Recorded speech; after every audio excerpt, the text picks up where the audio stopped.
Selama lebih dari 20 tahun lamanya, sejak tahun 1979 sampai dengan 1991, Presiden Saddam Hussein menjadi sosok yang memberikan kesan menarik di kalangan masyarakat Irak. Dirinya kerap disebut sebagai pemimpin diktator, dan sudah sejak usia 20 tahun dirinya terafiliasi dengan kelompok pergerakan garis keras. Meskipun ia berlatar belakang sarjana dari sekolah hukum, namun ia menghabiskan banyak waktunya di penjara. Untuk merebut kekuasaan politik, tidak jarang ia mengkhianati beberapa teman terdekatnya. Bahkan Saddam menghukum mati ratusan orang untuk memastikan tidak ada yang bisa menentang kekuasaannya. Nah, termasuk diantaranya, ia dianggap bertanggung jawab atas terbunuhnya ribuan masyarakat di Irak akibat perang sipil. Apakah benar Saddam Hussein adalah seorang diktator dalam sejarah? Atau justru sebaliknya? Semakin rumit konflik politiknya, semakin seru ceritanya nih. Yuk upgrade pengetahuan kamu di @now, @knowledge.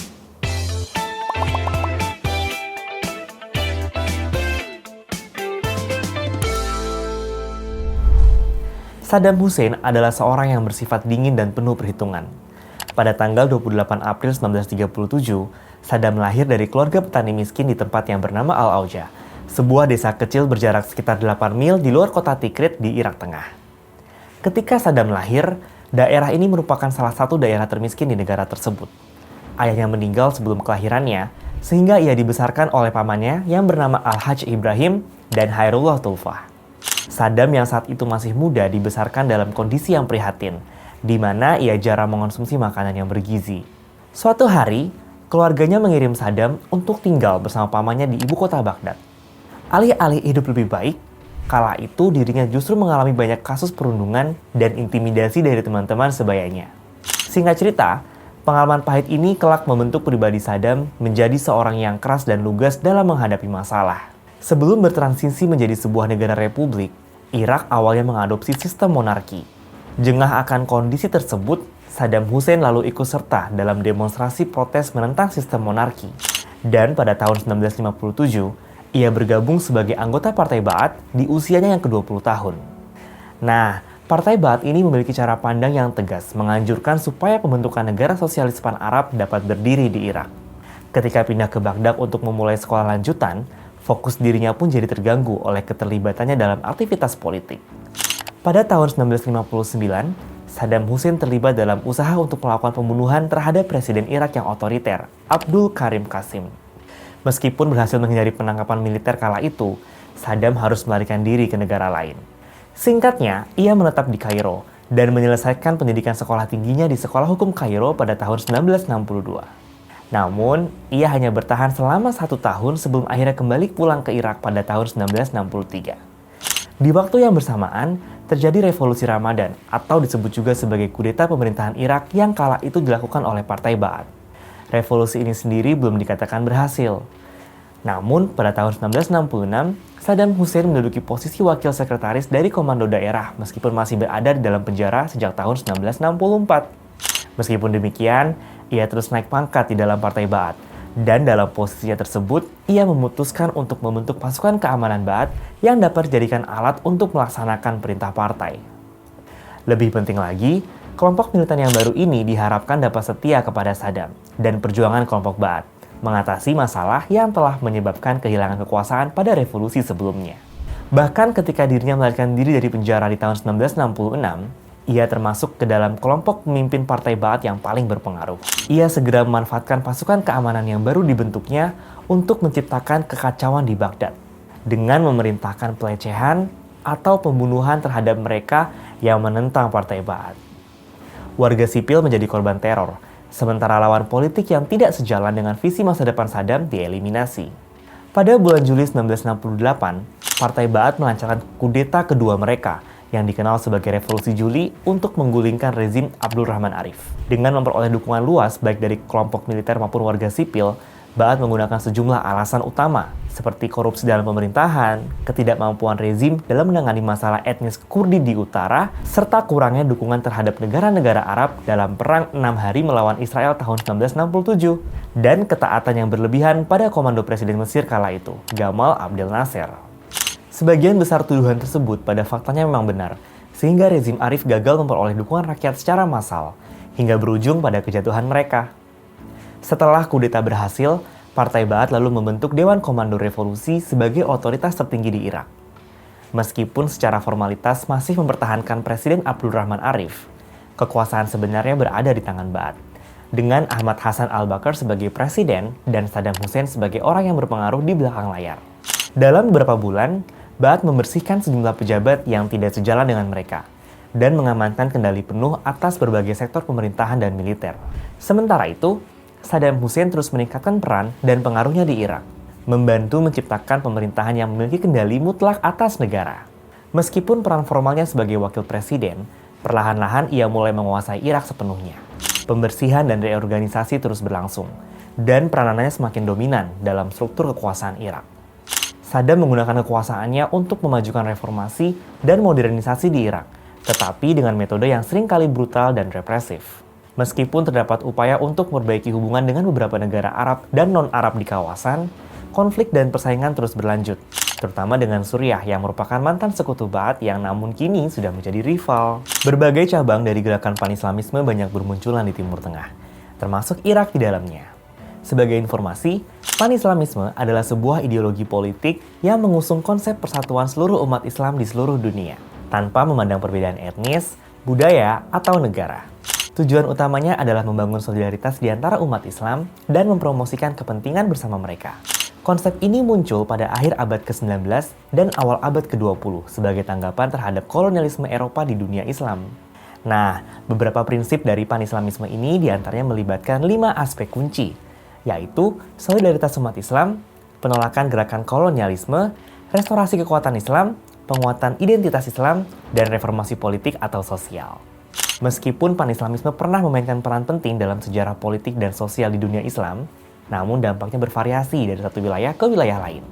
Beberapa gerakan Pan-Islamisme berkembang menjadi gerakan politik, sedangkan yang lain lebih bersifat ideologis dan intelektual. Di dalam konteks Partai Ba'ath, gerakan ini ternyata berkembang menjadi suatu gerakan politik yang masif di Irak. Menariknya, Partai Ba'ath sendiri didirikan pada tahun 1943 di Damaskus, Suriah, untuk menentang imperialisme dan kolonialisme di wilayah tersebut. Pada tahun 1930-an, terdapat organisasi dan partai politik dengan ideologi nasionalisme di Timur Tengah yang mengusung gagasan persatuan yang dianggap lebih realistis, yaitu Arabisme. Nah, salah satu partai politik yang menggabungkan unsur nasionalisme dan sosialisme adalah Partai Ba'ath, yang didirikan oleh Michael Aflaq dan Salahuddin Bitar, masing-masing beragama Kristen dan Islam Sunni. Partai Ba'ath memiliki tujuan persatuan, kemerdekaan, dan sosialisme, dan berhasil memegang kekuasaan di Irak dan Suriah. Ketiga tujuan tersebut dimaksudkan untuk menciptakan sebuah bangsa Arab yang bersatu dan merdeka, di mana mereka menganut ideologi nasionalisme dan sosialisme. Visi Partai Ba'ath sendiri adalah untuk mengubah bangsa Arab ke arah kemajuan yang lebih baik, dan menciptakan masyarakat yang lebih maju di masa depan. Oleh karena itu, Partai Ba'ath mendeklarasikan perannya dalam konteks Pan-Arab. Intinya, partai ini bertekad untuk membimbing rakyat menuju persatuan, kemerdekaan, dan penerapan prinsip-prinsip sosialisme. Di Irak, Michael Aflaq menjadi tokoh perjuangan Partai Ba'ath, dan pengaruhnya berkembang begitu pesat. Partai Ba'ath sendiri memulai pengambil alihan kekuasaan di Irak melalui kudeta yang dilancarkan oleh Abdul Salam Arif untuk menggulingkan pemerintahan Abdul Karim Qasim pada tahun 1963. Setelah kudeta tersebut, Abdul Salam Arif menjadi presiden, tapi meninggal dalam kecelakaan helikopter pada tahun 1966. Dia digantikan oleh adiknya, Jenderal Abdul Rahman Arif. Namun, terjadi perpecahan antara Presiden Abdul Rahman Arif dan Partai Ba'ath yang mengakibatkan retaknya koalisi Partai Ba'ath di pemerintahan Irak. Pada bulan Juli 1968, terjadi kudeta yang dipimpin oleh Hasan al-Bakr dibantu oleh Saddam Hussein dengan tujuan menggulingkan Presiden Abdul Rahman Arif. Peristiwa ini kemudian dikenal sebagai Revolusi Juli. Pada tanggal 17 Juli 1968, Partai Ba'ath kembali mengambil alih kekuasaan dengan Ahmad Hasan al-Bakr sebagai presiden dan ketua komando Dewan Revolusi. Selama pemerintahan Partai Ba'ath, ekonomi Irak mengalami kemajuan. Berbeda dengan Presiden Arif yang mengalokasikan 90% anggaran negara untuk kepentingan militer, Partai Ba'ath lebih memprioritaskan pembangunan industri dan pertanian. Pada periode ini, Irak melakukan nasionalisasi perusahaan minyak asing untuk mempercepat pertumbuhan ekonomi dalam negeri. Berkaca dari rekam jejak keberhasilan Partai Ba'ath ini, kita tidak dapat memisahkan entitas ini dari keterlibatan politik aktif seorang Saddam. Meskipun Partai Ba'ath awalnya dilarang berkembang di tahun 1958, namun mereka terus bergerak di bawah tanah. Alhasil, Mereka dapat merebut kembali kekuasaan politik pada tahun 1968 dengan Saddam Hussein terlibat dalam misi kudeta yang berhasil tersebut. Setelah kudeta tersebut, Hassan al-Bakr, ketua Partai Ba'ath, terpilih menjadi presiden Irak dan Saddam Hussein diangkat sebagai wakil presiden. Namun, pada tahun 1979, Saddam Hussein justru menggulingkan kekuasaan Hassan al-Bakr dan menasbihkan dirinya menjadi presiden Irak di masa mendatang. Saddam dikenal sebagai figur yang sangat mengedepankan aspek militer dalam misi proteksi negaranya. Tidak heran bila ia menaruh perhatian lebih dalam tugas pertahanan dan keamanan negara. Pembangunan militer berlangsung secara terus-menerus dengan tujuan mencapai kekuatan militer yang signifikan di dunia Arab. Langkah-langkah yang diambil untuk memperkuat militer ini melibatkan pembelian besar-besaran perlengkapan militer dari wilayah timur dan barat, pembentukan kerangka organisasi militer, serta upaya-upaya untuk mengatasi kekurangan tenaga ahli dan meningkatkan kemampuan operasional tentara baik dalam jarak dekat maupun jarak jauh di Irak. Selain peningkatan jumlah perlengkapan militer, Saddam Hussein juga memberikan pelatihan kepada tentara rakyat yang sering disebut sebagai tentara partai. Fokus utama dari tentara rakyat ini adalah melindungi rezim pemerintahan Saddam Hussein dan Partai Ba'ath. Jumlah anggota tentara rakyat mencapai sekitar 150.000 orang dan melibatkan dinas paramiliter, serta dilengkapi dengan senjata perang. Di luar aspek militer, perhatian lain Saddam juga difokuskan pada pengembangan sektor ekonomi. Sejak tahun 1979, produksi minyak terus meningkat, dengan rata-rata jumlahnya mencapai 3,7 juta barel per hari. Hal ini menjadikan Irak sebagai produsen minyak terbesar kedua setelah Arab Saudi. Irak menerapkan sistem politik minyak yang rasional, di mana ia keluar dari kelompok OPEC demi kebebasan menentukan harga minyak dan menolak menggunakan minyak sebagai senjata pertaruhan tanpa dukungan dari negara-negara Arab lainnya.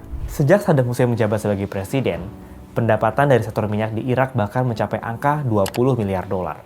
Pendapatan besar ini digunakan untuk mengembangkan industri minyak, kilang minyak, pabrik petrokimia, dan pupuk di wilayah-wilayah yang membutuhkan. Didorong oleh karisma dan kepemimpinan lugas seorang Saddam, Irak berhasil memperoleh dukungan politik dari sekelompok negara konservatif, seperti Arab Saudi, Yordania, dan negara-negara Emirat di Teluk. Hubungan positif dengan ketiga negara tersebut mencerminkan keberhasilan suatu negara dalam menjalankan kerjasama politik yang mendasarkan pada prinsip-prinsip doktrin politik Partai Ba'ath. Doktrin politik yang diterapkan oleh Partai Ba'ath mencakup sosialisme, nasionalisme, dan sekularisme. Terdapat peningkatan hubungan positif dengan negara-negara barat, khususnya Eropa Barat. Saddam Hussein berhasil memperbaiki hubungannya dengan Italia, Jerman, Spanyol, negara-negara Skandinavia, dan Prancis. Lebih dari 75% dari impor Irak berasal dari Eropa Barat dan Jepang, termasuk perlengkapan militer, teknologi industri, dan barang lainnya.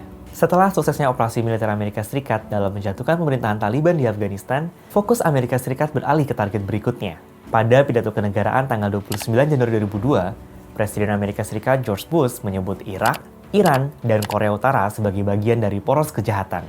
Pernyataan ini menimbulkan dugaan bahwa Amerika Serikat akan segera melancarkan operasi militer ke Irak. Terlebih lagi, tragedi serangan pada 11 September 2001 dianggap sebagai pemicu bagi Amerika Serikat untuk melakukan intervensi di Irak. Invasi tersebut berakhir setelah Amerika Serikat dan sekutunya berhasil menguasai kota Baghdad dan menangkap Saddam Hussein pada 9 April 2003. Setelah kejatuhan pemerintahan Saddam Hussein, Partai Ba'ath secara resmi dibubarkan dan dinyatakan sebagai partai terlarang di Irak. Pada 13 Juli 2003, Dewan Pemerintahan Sementara Irak dibentuk sebagai langkah untuk memastikan perwakilan kepentingan rakyat Irak. Dewan ini terdiri dari 25 anggota dengan latar belakang etnis, agama, politik, dan pemimpin mazhab agama yang beragam. Pembentukan Dewan Pemerintahan Sementara ini merupakan awal dari proses menuju sistem demokrasi pasca kejatuhan Saddam Hussein.